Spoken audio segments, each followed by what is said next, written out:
हमेशा और मनमर्जिया जैसी फिल्मों का नाम तो आप लोगों ने सुना ही होगा, जिसे कनिका ढिल्लन द्वारा लिखी गई थी। कनिका ढिल्लन की फिल्में हमेशा फीमेल लीड के नजरिए से होती है और ये सिलसिला अभी भी जारी है। और नेटफ्लिक्स पे एक नई मूवी रिलीज हुई है जिसका नाम है हसीन दिलरुबा, उसमें भी आपको ये नजरिया देखने को मिलेगा। तो चलिए दोस्तों, इस कहानी को आगे बढ़ाते हैं क्योंकि आप देख रहे हैं फिल्म इंडिया।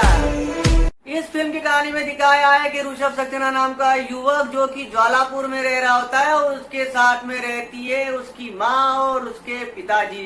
फिल्म में दिखाया है ऋषभ सक्सेना एक अपने लिए अच्छी लड़की ढूंढ रहा है और उसकी तलाश दिल्ली में आके पूरी होती है। दोस्तों मैं आपको बता दूं, ऋषभ सक्सेना का रोल प्ले कर रहे हैं विक्रांत मैसी, जिसे आपने कई वेब सीरीज में देखा होगा। आप चलते हैं, इस कहानी को आगे बढ़ाते हैं और कैसे ये कहानी आगे बढ़ती है और कैसे वो दिल्ली में जाके पहुंचते हैं और दिल्ली में उनकी मुलाकात होती है रानी कश्यप, यानी कि इस कहानी की मुख्य किरदार। दिल्ली में रहने वाली रानी कश्यप से एक नजर में ही ऋषभ सक्सेना को प्यार हो जाता है और वो चाहता है कि उसकी शादी रानी कश्यप से ही हो। रानी कश्यप के किरदार को तापसी पन्नू ने निभाया है। कश्यप को सर्वगुण संपन्न पति की तलाश होती है और संयोगवश उसकी शादी हो जाती है ऋषभ सक्सेना से।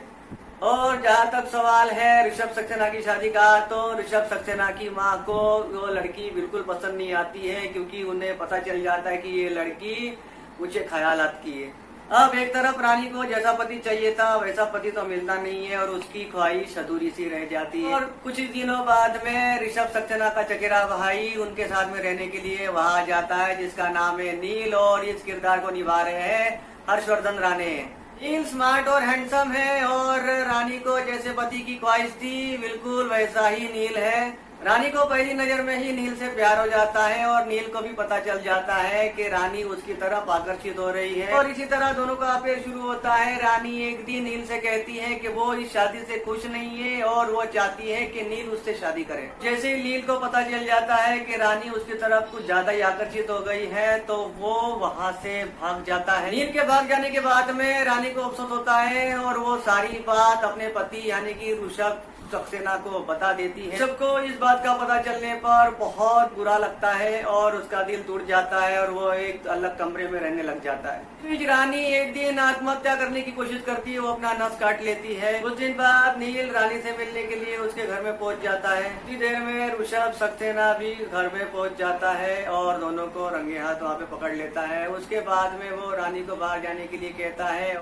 कि मैं नील से कुछ बात करना चाहता हूँ और इस मामले को यहीं पे सुलझा देना चाहता हूँ। उसके बाद में फिर कुछ देर बाद में वहाँ पे एक बहुत बड़ा ब्लास्ट हो जाता है और किसी को कुछ समझ में नहीं आता है। बस वहाँ पे कटा हुआ हाथ मिलता है जिसपे रानी का नाम लिखा हुआ होता है और वो हाथ होता है ऋषभ सक्सेना का। तो धमाके में ऋषभ सक्सेना की मौत हो जाती है। पुलिस को शक है कि वो धमाका उसकी पत्नी यानी कि रानी कश्यप ने कराया है और वो रानी को पकड़ लेती है। रावत नाम का एक इंस्पेक्टर इस केस की छानबीन करते हैं, जिसका किरदार निभा रहे हैं आदित्य श्रीवास्तव। पूरे ज्वालापुर में ये बात फैल जाती है और रानी कश्यप के ऊपर चरित्रहीन का आरोप लग जाता है। अब वो धमाका कैसे हुआ था और किसने करा था, इसके लिए आपको नेटफ्लिक्स पे ये फिल्म को देखना होगा। और क्या इसमें रानी कश्यप यानी कि तापसी पन्नू ने अपने पति को मारा है, ये भी आपको ये फिल्म देखने के बाद ही पता चलेगा, क्योंकि मैं पूरी फिल्म तो यहाँ पे बता नहीं सकता। विनोद मैथ्यू ने इसका निर्देशन किया है और फिल्म बहुत शानदार बनी है। नेटफ्लिक्स पे आप जाके देख सकते हैं। मुझे तो ये फिल्म बहुत अच्छी लगी है। अगर आप तापसी पन्नू के फैन हैं,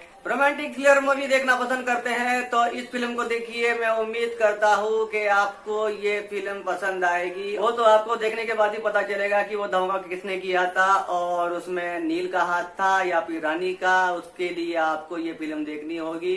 अभी के लिए इतना ही दोस्तों। अगले एपिसोड में फिर हम आपके लिए लेके आएंगे नई इन्फॉर्मेशन, नए न्यूज के साथ में आपके सामने हाजिर होंगे। चटपटी खबरें ऐसी लेके आते रहेंगे, लेकिन उसके लिए आपको हमारे चैनल को सब्सक्राइब करना होगा। अगर आपने अभी तक के हमारे चैनल को सब्सक्राइब नहीं किया है तो चैनल को सब्सक्राइब कीजिए, ताकि कोई भी वीडियो आप लोगों से मिस ना हो और ऐसे मनोरंजक खबरें आप लोगों के लिए हम लेके आते रहेंगे। तो चलिए अब आप मुझे इजाजत दीजिए जाने की और फिर मिलते हैं अगले एपिसोड में। तब तक के लिए खुश रहिए, घर में रहिए, स्वस्थ रहिए और देखते रहिए फिल्म इंडिया, क्योंकि यह इंडिया फिल्म इंडिया।